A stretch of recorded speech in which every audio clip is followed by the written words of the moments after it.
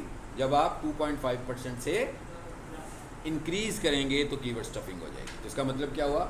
अलबत्ता अगर आपको लग रहा है कि आपके 300 वर्ड से और आप चाहते हैं नहीं भी कीवर्ड बढ़ाओ, तो फिर आप क्या कर लोगे? 400 वर्ड्स कर लोगे, मिल गया मार्जिन। आप 500 वर्ड्स कर लोगे, और ज़्यादा मार्जिन मिल गया।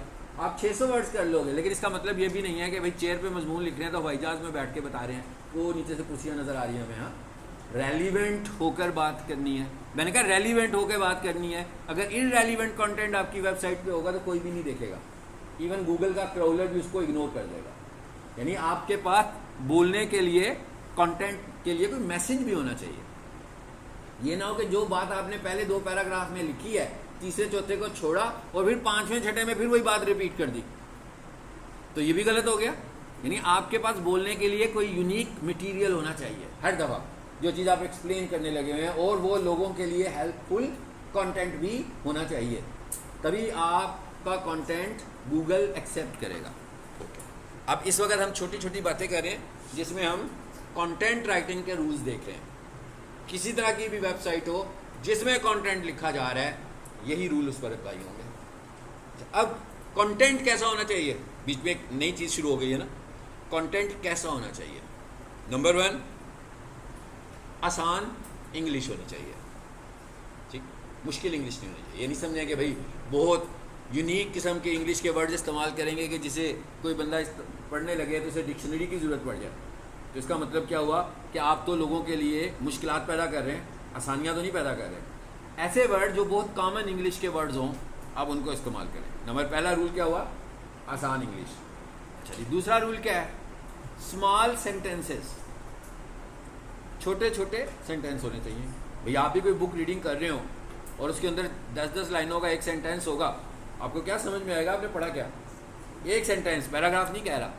इसका मतलब क्या हुआ? सेंटेंस छोटे होने चाहिए कि भाई कोई बंदा पढ़े तो उसको फौरी तौर पर उसका मतलब समझ में आ जाए, और फिर अगला सेंटेंस पढ़े तो दोनों को मिला ले कि क्या बात हो रही है। तीसरी चीज़, शॉर्ट पैराग्राफ्स।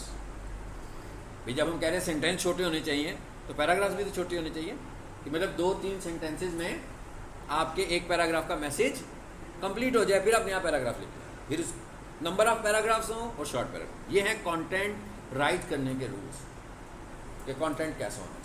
ये नहीं कि बहुत आसान इंग्लिश, छोटे सेंटेंसेस, छोटे छोटे पैराग्राफ। इस तरह करने से भी आपकी वेबसाइट की एसईओ का स्कोर बढ़ेगा। और ये बात वहाँ पर चली जाएगी जहाँ पर H1 वाली बात कर रहे थे कि आपकी वेबसाइट का स्ट्रक्चर अच्छा है, गूगल को आपकी वेबसाइट का स्ट्रक्चर पसंद आ रहा है। ठीक हो गया? चलें जी अब आगे चलते हैं। ये वेबसाइट खोली थी हमने यहाँ पर, वो तो अभी तक नहीं खुली। हाँ अब आगे क्या चीज़ आ गई हमारे पास? इमेज। अब एक वेबसाइट को देख रहे हैं भाई, इसमें बहुत सारी तस्वीरें हैं, ऐसे ही है ना। हेडिंग देख ली हमने, अब इसकी पैराग्राफ भी देख लिया, पैराग्राफ के अंदर देख लिया हाईलाइट कैसे करना है। अब हम देख रहे हैं कि इधर जो तस्वीरें लगी हुई हैं वो कैसे लगी हुई हैं। नंबर ऑफ पिक्स है ना, तो ये नंबर ऑफ पिक्स कैसे लगी हुई हैं, अब हमें इसको देखना है। नेट क्यों नहीं चल रहा? मैं देख लेता हूँ। चलो, यानी अब हम एक और इम्पॉर्टेंट टैग देखने लगे हैं। और इस वक्त मैं जो टैग आपको दिखा रहा हूँ, बिल्कुल ये आपने एज्यूम नहीं करना कि मैं वेब डेवलपमेंट के पॉइंट ऑफ व्यू से दिखा रहा हूँ या मैं वेब डिज़ाइनिंग के पॉइंट ऑफ व्यू से दिखा रहा हूँ। हम टारगेटेड उन टैग्स की बात कर रहे हैं जो एसईओ को रेलेवेंट है, जिनकी एसईओ करने के लिए हमें ज़रूरत है। हम सिर्फ उन टैग्स को टारगेट कर रहे हैं। ठीक है? अच्छा, अब आ गई जी तस्वीर, इमेज। ठीक हो गया? इमेज के लिए जी हमारे पास कौन से वाला टैग है, ये भी देख लेते हैं।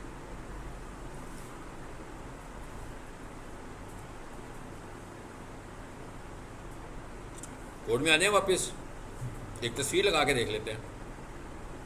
एक काम करें, इस फाइल को उधर ही ले जाते हैं जहाँ हमारी फाइलें पड़ी हैं, या इधर ही रहने दो, इधर से कर लेते हैं प्रैक्टिस। यहाँ पर हमने लिंक में इमेज यूज़ किया हुआ है ना। इसका मतलब क्या हुआ? इस फोल्डर में इमेज पड़ा हुआ है, अभी जब तक हम HTML की प्रैक्टिस कर रहे हैं, सो आपने फोकस ये रखना है कि जिस फोल्डर में आप HTML फाइल को रखें, उसी फोल्डर में आप इमेज की फाइल को भी रखें, ताकि जब आपकी फाइल एग्जीक्यूट हो तो उसे इमेज को ढूंढना ना पड़े कि भाई इमेज यहाँ नहीं है तो फिर कहाँ है, उसी जगह पे रखा होगा तो ढूंढने वाली काम तो उसका हमने खत्म कर दिया ना। उसके बाद जब मैं वेबसाइट अपलोड करना बताऊंगा, फिर मैं आपको बताऊंगा कि एक वेबसाइट के इमेजेस कहाँ पड़े होते हैं, फिर हमें वो साइंस भी समझ में आएगी। चलें जी, अब इधर आगे ये पैराग्राफ लिखा है हमने, मैं इस पैराग्राफ के नीचे एक तस्वीर भी लगा देता हूँ। इसके लिए जो हमारे पास टैग है दैट इज IMG, यानी तस्वीर लगाने के लिए कौन सा टैग है? IMG का टैग है। आपने नोट किया होगा कि तस्वीर तो हम लिंक के टैग से भी लगा रहे थे, लिंक के टैग में हम तस्वीर नहीं लगा रहे थे, लिंक के टैग में हम तस्वीर का रेफरेंस देके उसे कॉल कर रहे थे, लेकिन यहाँ पर तो आप पेज के ऊपर तस्वीर सेट करने लगे हो, तो इसके लिए हम कौन सा टैग इस्तेमाल करने वाले हैं? IMG का टैग। लीजिए मैंने लगा दिया IMG। इसका पहला एट्रीब्यूट है SRC। SRC stands for source. मतलब क्या हुआ भाई, इमेज कहाँ है, ठीक है ना, इमेज का नाम, कौन सा इमेज है जो आपने लगाना है, उस इमेज का नाम यहाँ पर मेंशन कर दें। उस इमेज को फिलहाल मैंने क्या कहा, उसे कहाँ रख लो, जिस फोल्डर में HTML फाइल रखी है इसी फोल्डर में इमेज को भी रख लो, ठीक है। पड़ा हुआ है भाई, इमेज ऊपर पड़ा हुआ है ना, इसी को यूज़ कर लें। चलो जी, इसी को यूज़ कर लेते हैं, अपना टाइम बचाते हैं। favicon.png लग गया, ठीक हो गया। पहला एट्रीब्यूट बड़ा ज़रूरी एट्रीब्यूट था, मतलब अगर मैं कहूँ ये छोड़ देते हैं यार तो फिर तस्वीर कैसे आएगी? तस्वीर लाने के लिए तस्वीर का नाम तो बताना पड़ेगा ना, तो जब मैंने उसका नाम बता दिया तो ये तस्वीर होनी भी ज़रूरी है। ये ऐसे नहीं है कि आप मेरी क्लास में देखें मैंने फेविकॉन लगा दिया तो आप भी घर जाकर फेविकॉन लगा दें और जिस फोल्डर में आपकी HTML पड़ी है वहाँ पर आपके पास कोई फेविकॉन नाम की फाइल ही नहीं है। मतलब इमेज का होना भी ज़रूरी है, तो नहीं है तो इंटरनेट से कोई भी, ज़रूरी नहीं फेविकॉन ही हो भाई, ABC XYZ यहाँ जो मर्जी रख लो। हाँ, IMG में कोई सा भी इमेज हो सकता है, वो फेविकॉन तो हमारे लिए रिस्ट्रिक्शन थी ना, यहाँ पर ऐसी कोई चीज़ नहीं है। हो गया पहला एट्रीब्यूट। अच्छा जी, दूसरा attribute, alt most important attribute for SEO। alt stand for, alt का क्या मतलब है जी? अल्टरनेट, बिल्कुल ठीक है। इसका मतलब क्या हुआ, पहले मैंने दे दिया इमेज का नाम, फिर मैंने दे दिया अल्टरनेट। इसका क्या मतलब हुआ कि भाई अगर इमेज लोड ना हो तो क्या लोड हो, जो मैं उसका अल्टरनेट दे रहा हूँ वो लोड है। अब इमेज क्यों लोड नहीं होगा, इमेज में एरर होगा तो लोड नहीं होगा। यहाँ अभी जैसे मैंने वेबसाइट खोल रहा था तो वेबसाइट खुल जाती है टेक्स्ट वाला पार्ट, लेकिन इंटरनेट स्लो है, इमेज नहीं खुलता। तो फिर क्या हो, उसकी जगह पर यहाँ पर जो भी अल्टरनेट टेक्स्ट लिखा हो वो नजर आ जाए। अभी तक जो हमने बात की SEO से कोई ताल्लुक नहीं। जब ये टैग डेवलप हुआ था उस वक्त ये इसका पर्पज था, लेकिन जब SEO स्टार्ट हुई तो इसका पर्पज बिल्कुल डिफरेंट हो गया हमारे लिए। वो पर्पज तो है ही इसका, लेकिन हम इसको इसलिए इस्तेमाल नहीं कर रहे कि तस्वीर शो ना हो तो टेक्स्ट शो हो जाए, हम इसलिए इस्तेमाल नहीं कर रहे। हम अपनी वेबसाइट को रैंक करना चाहते हैं, सही है ना। हम क्या चाह रहे हैं, हमारी वेबसाइट रैंक हो।